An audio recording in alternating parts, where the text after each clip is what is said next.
हरियाणा विधानसभा का बजट सत्र हाल ही में अनिश्चित काल के लिए स्थगित हुआ है।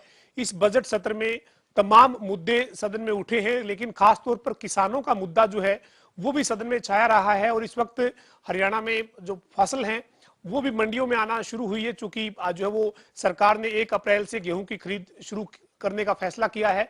इसके अलावा भी तमाम मुद्दों पर जो किसानों से जुड़े हुए हैं उन पर बातचीत करने के लिए मेरे साथ हरियाणा के कृषि एवं किसान कल्याण विभाग के मंत्री जयप्रकाश दलाल मौजूद हैं। दलाल साहब, बजट सत्र हाल ही में जो है वो अनिश्चित काल के लिए स्थगित हुआ है। तमाम मुद्दे चर्चा में रहे, लेकिन किसान और किसानी के मुद्दे पर सत्ता पक्ष और विपक्ष के बीच में काफी जो है वो चर्चा हुई, कई मुद्दों पर बहस भी हुई।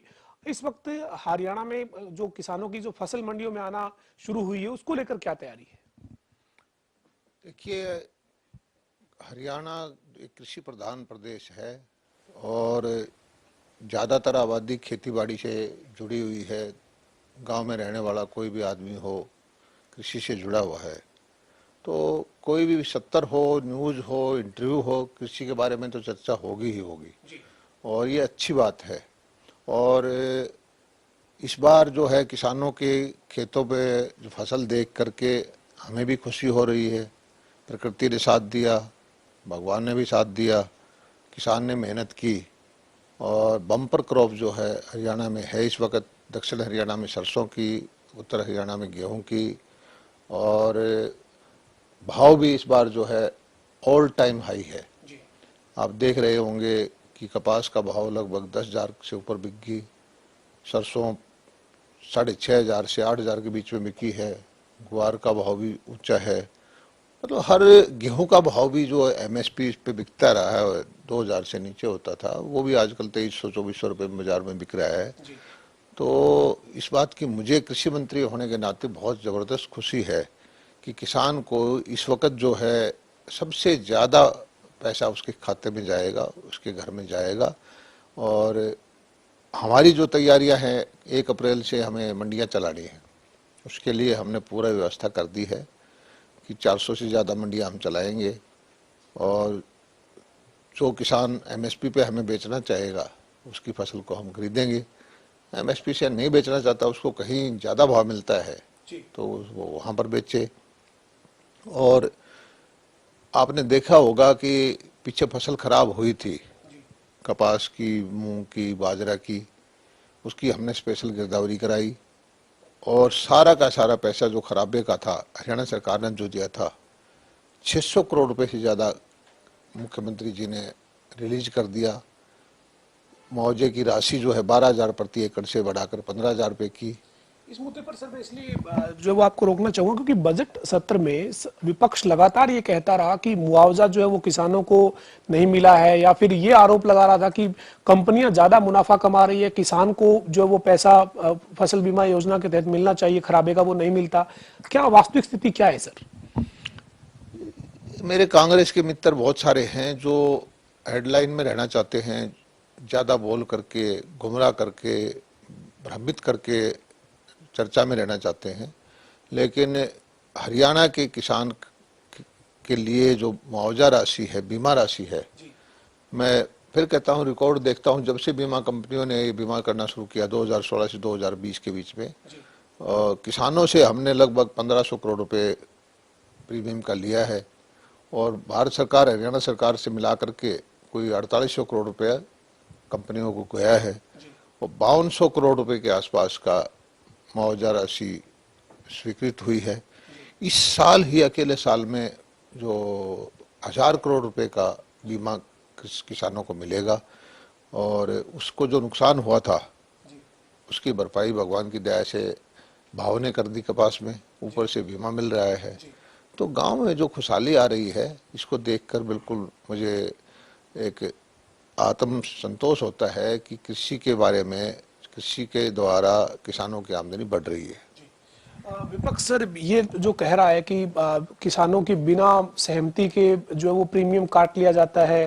खासतौर पर कांग्रेस की विधायक किरण चौधरी जो है वो इस मुद्दे पर ये कह रही थी कि किसान से पूछा ही नहीं जाता, किसान से जाना ही नहीं जाता, उसका प्रीमियम कट जाता है।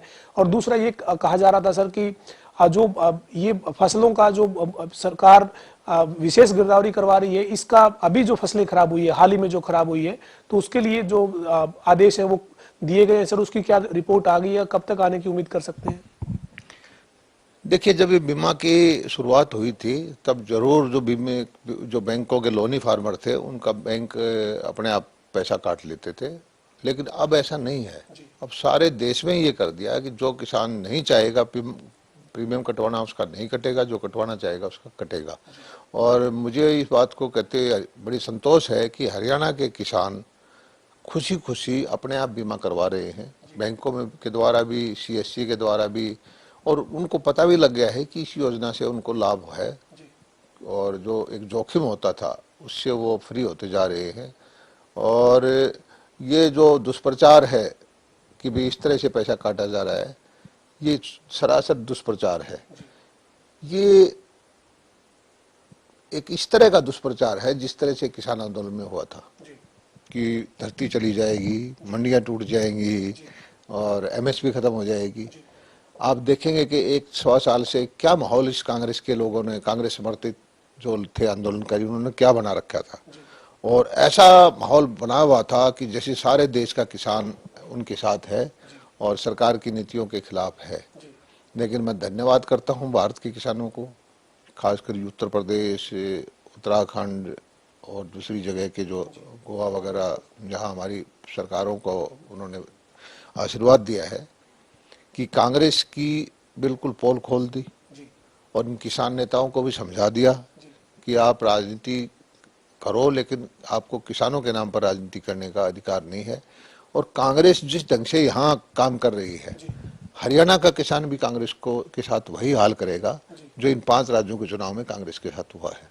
आपने जो बात की ना सर कि मंडियां बंद हो जाएंगी, उस तरीके का एक प्रचार अभी हाल ही में कुछ दिन पहले भी हरियाणा में एक शुरू होता दिखा। विपक्ष के जो कांग्रेस के जो विधायक हैं या जो पूर्व विधायक हैं, वो ये कह रहे थे कि एफसीआई को आदेश जारी किया गया है कि वो अडानी के जो गोदाम साइलोस जो बने वहां पर अपने किसान फसल लेकर जाए, मंडियों में लेकर ना आए। हालांकि आपने स्पष्ट किया है कि जब अच्छा रेट मिलेगा बाहर तो किसान मंडी में क्यों आएगा, लेकिन इसको प्रचार इस तरीके से किया जा रहा है कि सरकार ने मंडी को खत्म करने की शुरुआत कर दी है।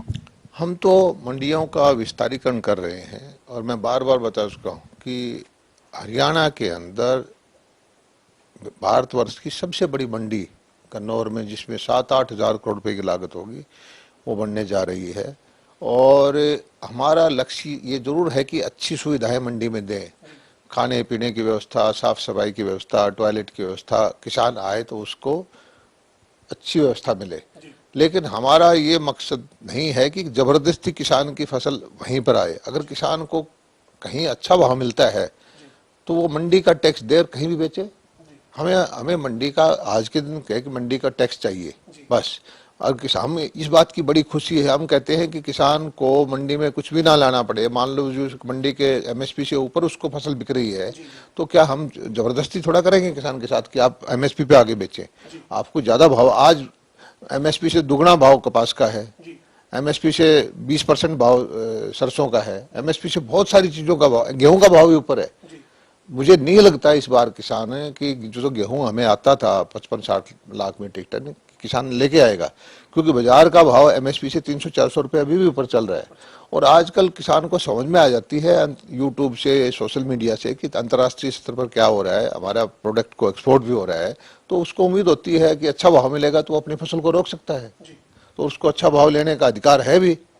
सर, अंतिम सवाल है मेरा, प्रदेश के सूबे के जो किसान हैं उनसे हरियाणा के कृषि मंत्री जयप्रकाश दलाल कोई अपील करना चाहते हो, उनकी फसलों को लेकर जो सुरक्षा दी जा रही है, चाहे वो फसल बीमा योजना के तहत दी जा रही हो या फिर अन्य फसलें, जो फसल विविधीकरण पर जो आप जोर दे रहे हैं, आप जो खासतौर पर ये कह रहे हैं कि प्राकृतिक खेती की तरफ जाकर मुनाफा और ज्यादा कमाया जा सकता है, इस तरीके से कोई आप अपील करना चाहें किसानों से? देखिए, किसानों भाइयों से मैं यही अपील करता हूँ कि हरियाणा सरकार देश में कहीं भी किसी प्रदेश में कोई भी किसान हितैषी योजना हो, उससे अच्छी योजनाएं देने के लिए तैयार है। आप हमें बताइए कि इस प्रदेश में ये किसानों के हित में अच्छी योजना है, हम उससे अच्छी योजनाएं आपके लिए लेके आएंगे। और हमारी कोशिश ये है कि हरियाणा में का किसान जो है परंपरागत जो गेहूं धान के चक्कर से छोड़ करके विविधीकरण भी करे, बागवानी भी जाए, कपास का, सरसों का, चने का, या जो फसल उसके यहाँ हो सकती है, सब्जियों की खेती करे, पशुपालन की तरफ ध्यान दे, और खासकर झींगा पालन जो खारे पानी में होता है उसकी तरफ ध्यान दे। और जो हमारे बच्चे बेरोजगार घूम रहे हैं, इनको कुछ छोटे मोटे कृषि पर आधारित कोई रोजगार गांव में उपलब्ध हो। और इस इन सारी योजनाओं के लिए हमारी कोशिश हमेशा रहती है कि बजट भी बढ़े कृषि का। इस बजट में आप देखिए कि कृषि का कितना बजट बढ़ा है, सिंचाई का बजट बढ़ा है।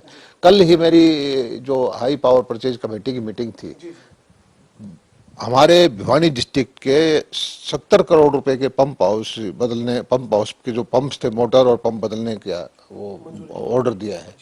और ये काम हम अपने आप कर रहे हैं, ना तो कोई कांग्रेस पार्टी इसके लिए कह रही, ना कोई किसान यूनियन कह रही है। हम सोच रहे हैं कि हमें किसान को, जो हमारे रेतीला इलाका है वहाँ नहरों का पानी ज़्यादा मिले, नहरों का बजट बढ़ाया जा रहा है, नहरों का पीछे रिमॉडलिंग चल रही है कि जो पानी है उसको बढ़ाएं। और जो पानी फ्लड इरिगेशन से जो पानी था, धान में ज़्यादा पानी लगता है, इसको थोड़ा बहुत बचा करके ड्रिप इरिगेशन के माध्यम से 85% सब्सिडी दे रहे हैं ताकि पानी बचे और पूरे हरियाणा का समान विकास हो। सारे उत्तर दक्षिण पूर्व पश्चिम चारों तरफ के किसानों को खूब आमदनी हो, यह हमारा प्रयत्न है। बहुत शुक्रिया बातचीत करने के लिए। हमारे साथ हरियाणा के कृषि मंत्री जेपी दलाल थे, जो ये कह रहे हैं कि प्रदेश सरकार ने किसानों के लिए कई योजनाएं शुरू की है ताकि किसान जो है वो और ज्यादा समृद्ध बन सके। और साथ ही साथ इस बार जो है वो किसानों को, चाहे सरसों की फसल है, कपास की फसल बीते सीजन में रही, तमाम जो फसलें हैं उनका एमएसपी से ज्यादा भाव मिल रहा है। और ये एक अच्छी और राहत की बात है कि किसान जो है उनको फसलों के दाम जो वो अच्छे मिल रहे हैं, ताकि किसान की जो फसल है उसके ऊपर लागत आ रही है, उस लागत से कई गुना जो है वो उससे फायदा जो है किसान को हो रहा है। और साथ ही साथ प्रदेश सरकार किसानों के लिए हर तरह की योजनाएं शुरू कर रही है, और भी जो बेहतर योजनाएं किसान के लिए होगी उनको प्रदेश सरकार जरूर शुरू करेगी। वीडियो जर्नलिस्ट विजेंद्र के साथ पवन सिंह, जनता टीवी, चंडीगढ़।